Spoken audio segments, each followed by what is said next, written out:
Hi there, r/TIFU. TIFU by destroying the entirety of my family for only $99. Throwaway account. We've all been seeing the recent craze of DNA testing and whatnot. So my dad and I decided to jump in the bandwagon and we bought two from 23andMe. We got our results back a few days ago and I went into the DNA relatives section to check out my matches. At the top it listed my dad as only sharing 29.2% DNA with me and being predicted to be a half brother, which is impossible. This didn't make sense to me since we also shared a paternal haplogroup and we just look so alike. So he was definitely my father. My cousin also had taken the test a while back and she shared 24.6% with me. Also predicted to be my half sibling. We're supposed to share around 12%. Being first cousins, I couldn't think of a genetic relationship that would explain what I was seeing and I had doubts in the accuracy of the percentages.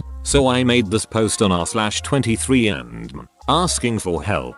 Basically, the shared percentages are extremely accurate and highly unlikely to be false. The only realistic explanation for what I was seeing was that my uncle, my cousin's father and my dad's brother, is my father. Reality hit me in the face like a flying bag of bricks. All the dots lined up and I felt a sense of loss. I sat in my room for an hour just in shock and then I had a feeling of anger come over me. I needed some ducking answers. Without even thinking, I rushed out of my room and confronted my mother downstairs. My mom is a businesswoman and is often away on business trips. She had no idea my dad and I had done one of these tests since she was away on a trip and just got back. My mother and I never had a traditional relationship. She was always focused on her work and my dad ended up mostly raising me. I left her there and went back into my room. I called my cousin, now half sibling, and told her everything. She ended the call screaming, "Dad, now uncle," then came home and stumbled into my room asking what's wrong with mom.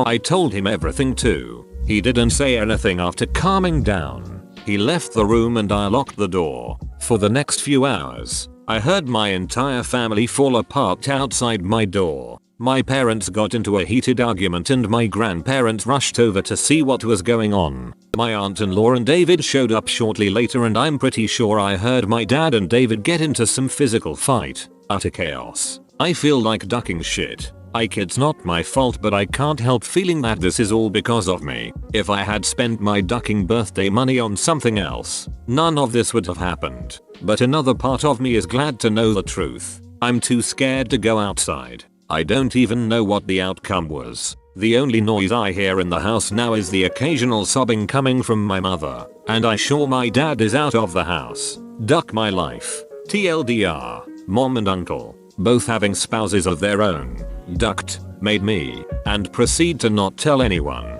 I take a DNA test 19 years later and it all comes crashing down. I've locked myself in my room and I'm pretty sure my family has ceased to exist outside. Update. Reddit.com link.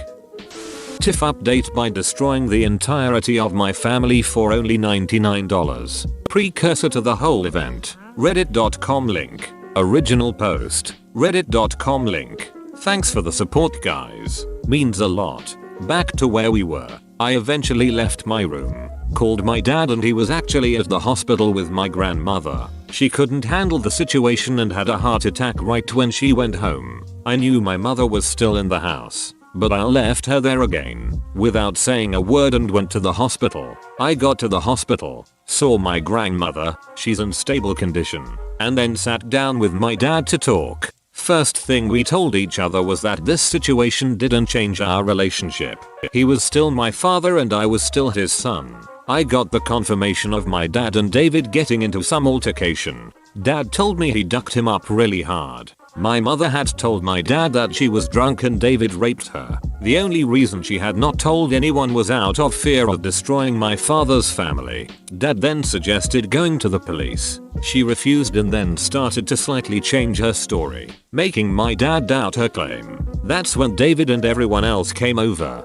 David claimed my mother was lying to save her own ass, and that they had consensual sex. David's wife is filing for divorce since this occurred after they were married. My cousin is holding up alright, although she's still pretty shaken up. My dad and I have been staying with my grandparents for the past week until we figure out what to do. Any advice would help. Thank you. Sorry if this sounds rushed. I typed this on my way to class. TLDR. Grandma had heart attack. Mom claimed David raped her. David denies that. Cousin's mother is filing for divorce. Dad and I are staying with my grandparents for now. TIFU by having the FBI pull me out of class. Obligatory. This happened a few months ago. This was easily the most stressful roller coaster of an event that I hope I ever experience. The scene is freshman year of college. I'm a wide-eyed innocent student having a great time away from his parents. I've made some good friends and enjoy messing with them. As such, I decide to pull a little prank on them. It starts with a simple idea. I'm going to Ohio on a business trip. I was actually going to lunch with my parents. But this was a more fun story. I hadn't initially thought out this entire prank, but just like high school presentations, I decided to wing it. Every so often I would go on these out-of-state business trips, but I stayed vague as to what my business was. I told them that it was somewhat illegal, but in more of a gray area. My friends were incredibly intrigued by my illicit endeavors, and as time went on, they began to ask more questions about this business. I still had little to no plan for this ordeal, but boy did I milk it. I had them convinced that there were overseas bank accounts with millions of dollars in them and that I had several people involved in this business. At one point I told them the story of how one of my employees got caught trespassing on government property and I had to pay $10,000 to bail him out. I would accidentally send a picture of several $1,000s, claiming it was meant to go to someone else with no other explanation. I figured I covered my bases and sent the email. It was very well worded and quite convincing to a group of people who already believed I was running a secret business. Sure enough, my friends bought it hook, line and sinker. One of them replied, informing Bill that she didn't know anything about my business, other than that I mentioned it occasionally. 3 friends ignored the email altogether, and one texted me saying she didn't believe it. The next 3 days were interesting. I had several classes with these people and finals were upon us, so skipping class was not a good idea. But I had to make them believe I was on the run. Fortunately, some of these classes had several hundred students and I was able to sit far away from our usual spots. The smaller classes I avoided altogether.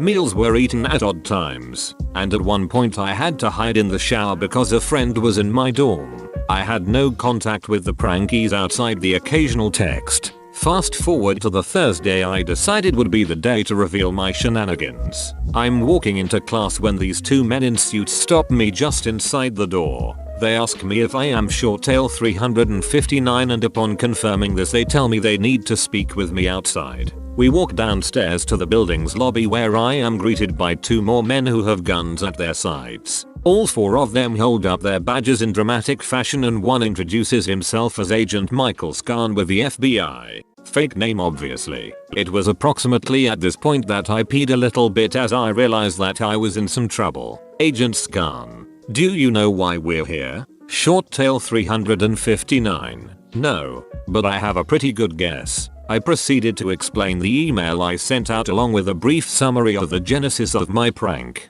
50 minutes of questioning later and I had given Agent Scarn the password to the email account. Signed an agreement saying I won't access the account or I'd face several charges. Given a written statement of the events. Crapped my pants twice. And completely missed my class. Agent Scarn gave me his business card and said they would be in touch. I go back to my dorm and try to come to terms with the fact that I may have ruined my future career and life altogether. All my friends had a good laugh at my expense, but not before I had a good laugh at their expense for believing my stupid business story. After a long sleepless weekend I get a call from a sergeant at the police station. He says that he needs to meet with me and we arrange a time. I go down to the station and for 10 minutes all he does is yell at me and tell me what a stupid idea this was. Now I'm a pretty good kid. Never got in trouble in school. On a roll. Never so much as a speeding ticket. So having a police officer yell at me was a new experience. He finally calms down enough for me to explain that this is an animal and that it was supposed to be an innocent prank. He believes me and tells me that regardless, they're going to charge me with criminal impersonation, which is a class A misdemeanor. My court date is set for a couple weeks from now and that was the end of it. When he does, a smile immediately dawns his face and he begins to chuckle. At this point I'm relieved enough to let out a giggle of my own since I can feel the entire courtroom wondering what I've done. The judge tells me that he will expunge my charge and asks me if I will ever do something like this again. I assure him that I will not, and he says, with a smile on his face, "You know son, everyone in this courtroom is wondering who you impersonated. But I'm going to do something that you should have done and keep my mouth shut." I thank him and sheepishly walk out of the room. Later that day I took the required documents back to the court and had the whole charge expunged in a matter of hours. It was easily the most stressful month of my life and was not worth it at all. But I am now able to walk around with an FBI agent's card in my wallet and keep a fond memory of being laughed at by a judge. Too long didn't read. I play a prank on my friends that ends with me being questioned by 4 FBI agents for almost an hour and charged with criminal impersonation. Edit. Here's a link to Agent Scarn's business card. It's a little faded since it sits in my wallet. imgur.com link. Edit 2. Spelling. TIFU by kicking my son. This happened a few weeks ago. My 6-year-old son came running into my home office the other day and said, demandingly, "Dad, kick me." So I did. Hear me out, please. The kick was a 3-stroke 10 on firmness. Not gentle, but not painful. He's a kid. He likes to play fight, and as he's an only child, I feel like I need to provide a bit of rough and tumble so that he can learn boundaries. I also want him to lose some battles, and to learn to roll with the punches. Anyway, I performed a front kick whilst making the Bruce Lee noise. I trust that you know the one. My son recoiled. He looked shocked, sad and disappointed, all rolled into one. He didn't cry, but it was close. He blurted out, "I said kiss me." Oops, TLDR. I misheard my son, which resulted in me kicking him. Whoa, you made it to the end? You're a ducking beast. I'll cut you a deal. Smash like and subscribe for more curated content. It's free and that's a great price.